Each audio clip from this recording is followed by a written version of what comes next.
And of course, some of my best white female friends are here. We're going to begin with Kathleen McKinley, a conservative blogger, Amber Neal, comedian and relationship expert, and of course, the explosive, always unpredictable Angela Box. So when you guys read this article, I sent it to all of you to take a look at it. Kathleen, what were your thoughts on this article and the premise that white women use the limited power they have to go after blacks? Well, I think that the most disturbing thing about the article is not the things that he discussed. You know, it was the way she overgeneralized white women in every way, saying that white women were the contemporary version of the plantation mistress.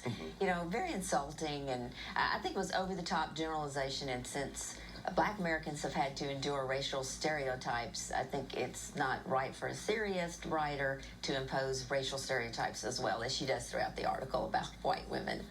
Amber Neal, your thoughts on this? I mean, there was a lot of support from me as far as the article goes. There were a lot of truths.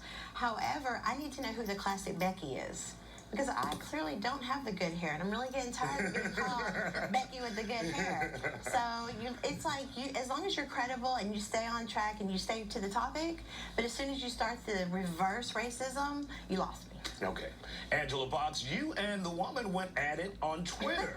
You had her attacking me. I'm like, what the hell is going on? Well, that's just the effect I have. But first of all, before I give my opinion, I would like to say I'm extraordinarily offended that you assumed my gender and my ethnicity, because as we all know now, there are infinite genders, and today I identify as a Taiwanese toddler.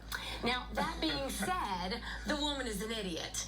And Dr. King would be so very proud at the tack the Democrat Party has taken in the last 20 to 30 years. And this is pure leftist rage. And she's not unique.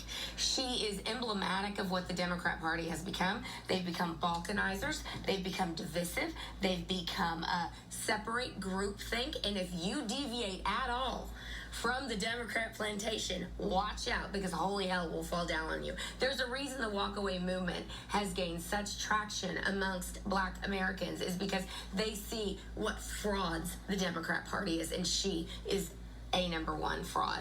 Kathleen, when you take a look at some of the examples that we have seen across America over the last year, from Starbucks to the woman in the park with the family barbecuing, to the kids selling water, and the woman saying they don't have a permit, what do you think about that? And go ahead. Well, I would say that there's a reason why these videos have gone viral. It's because they're so egregious, and that almost all of us are appalled by it. So I think they're the exception to the rule, not the rule. You know, yes, if you look at the videos that she linked, and I had seen them, was there a racial component to it? Yes, I do believe that. But I also believe that it's more about being a jerk instead of anything else. So I don't think we should just, paint with a broad brush white women, when the vast majority of white women are appalled by videos like this. Do you feel like white women in this day and age, Amber, are being vilified with situations like this, where viral videos are getting out to the public, as well as an article like this in Day magazine? I mean, it's half and half. There are some truths to it. There is racism that still exists, as we talked the last time I was on the show. We have to acknowledge that part, but to generalize any group is ignorance.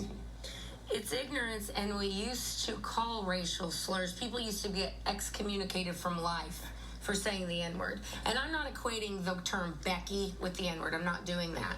But I think it's a slippery slope. And it's a slippery slope the left is very happy to slide down. And make no mistake, this is leftism. Now, I've been mocked by saying that everything is political. Everything is political, and the status quo is leftism. It's leftism in the media, it's leftism in sports, it's leftism in Hollywood, it's leftism with elected officials and rhinos who are Republicans in name only, who are afraid to actually stand up to this and fight back. And I think as conservatives, we have to realize these people are not to be reasoned with. They are firmly in their Antifa resistance camp. And there is no talking to them. There is no common ground. And so I, as a conservative, am fully used to being called a racist, which is what this author did all day long, called me Miss Millie, which is a Color Purple reference, which happens to be one of my favorite movies ever. But she slurred me using the Miss Millie reference. It's unproductive, but it's really good to shine the light on what these people do. Let's bring Kathleen into this. Is this, when we have women like this calling, and it may be men too, is this a climate that was created by President Trump?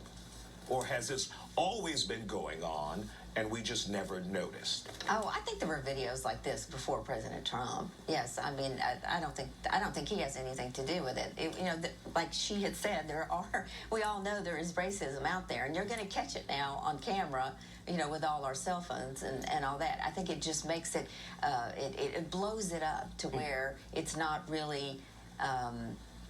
It's not like, these white women are common. That's what I'm trying to say. I want to say something about her article that really got to me, was where she said that white women during slavery times enforced black women to feed their children and clean their homes and all that. What she insinuated is because white women don't have control over black women anymore. Right. That they're upset because they were the nannies and they cared for the children. But during and slavery, 70 to 75% of white women were poor.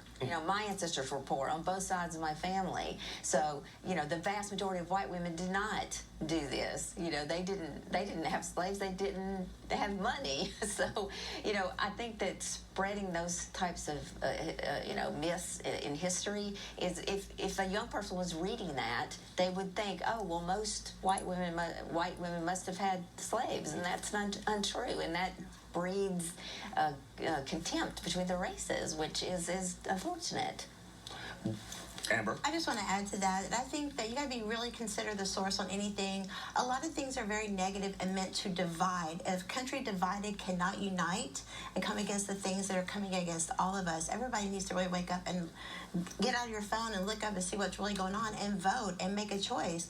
But I think on the other side of that is it's just really sad that there's so many generalizations and nobody likes it, but that's what this article does. And I think that we need to look at the message behind it is division. And I think that right now, all of us women, most of my friends of all races, what used to be the most of our city, will tell you we're excited about Time's Up movement, Me Too movement. We're uniting. This is the time that all of us are uniting as women, and I think it's just one more plot to divide some of us as women. What do you see as a solution, Angela? What can we do to have better race relations? Well, I think common sense solutions in society are a fantastic equalizer. Female unemployment's at an all-time low. Hispanic, Black American unemployment at an all-time low. When people are working, they're not as pissed off.